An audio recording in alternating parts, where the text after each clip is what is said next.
Le Rwanda en croissance extraordinaire, le pays est très bien parti sur des roulettes. Le Rwanda est désormais au sommet des investissements étrangers en Afrique.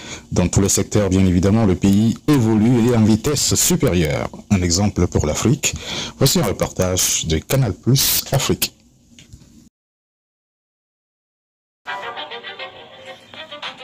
Zone économique spéciale de Kigali. Depuis 2 ans, c'est ici que s'est installée cette entreprise textile. C'est l'une des plus grosses industries du Rwanda. Elle emploie plus de 800 personnes. La société produit des tenues de travail pour les États-Unis ou l'Afrique du Sud, mais aussi du prêt-à-porter pour le marché rwandais. De ce côté ici, ce sont les exports, et ici, c'est pour le marché local. Cette usine peut produire jusqu'à 5000 pièces par jour.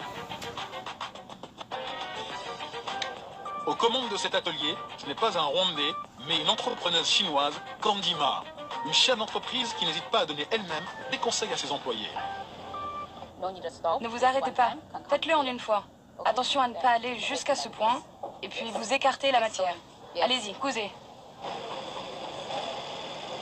Cela fait 18 ans qu'elle lance des ateliers de production de textiles en Afrique. Avantage, une main-d'œuvre disponible et peu chère. Mais au Rwanda, elle a réussi à obtenir un accord très arrangeant avec le gouvernement. Nous avons un bon loyer pour l'usine. $1 par mètre carré. C'est vraiment très peu cher. Un loyer très bon marché et surtout 0 taxe d'importation et d'exportation dans cette zone économique spéciale. Une fiscalité avantageuse, mais aussi des services administratifs rapides, une politique de transparence, le Rwanda attire par tous les moyens les investisseurs des 4 coins du monde.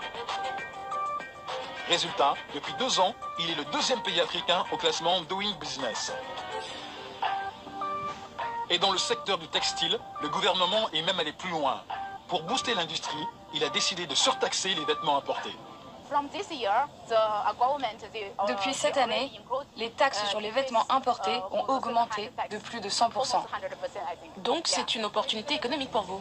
Oui, cela nous permet de vendre plus facilement nos produits.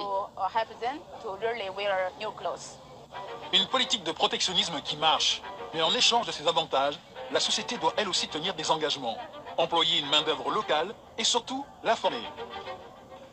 Tout au long de l'année, des nouveaux employés apprennent toutes les étapes de la couture sur les machines. Une nécessité car l'usine emploie 150 salariés supplémentaires tous les 6 mois. Anna Han est la directrice de l'usine. Et sa fierté, c'est le cours de broderie en chinois. Bonjour. Comment allez-vous? Très bien, merci.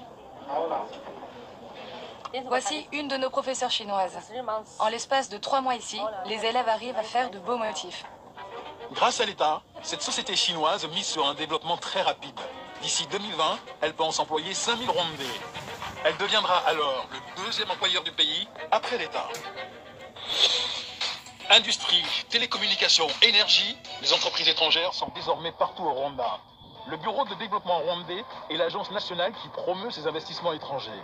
Objectif, bénéficier du transfert de compétences, mais pas seulement.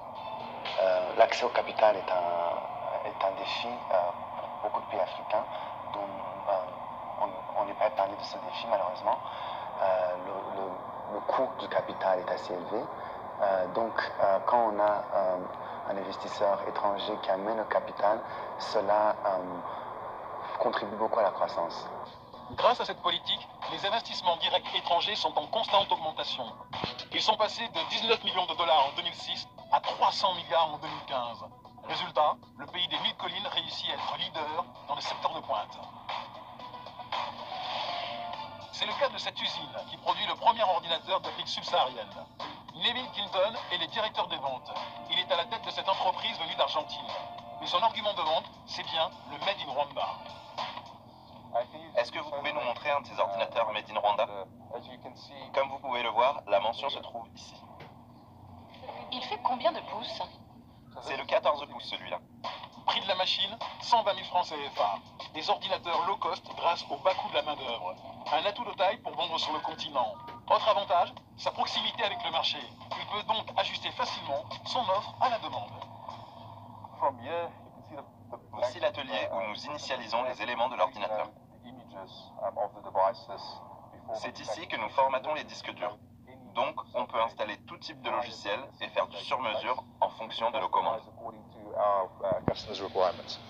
C'est le premier pays africain dans lequel cette multinationale s'installe. Le Rwanda lui a déroulé le tapis rouge.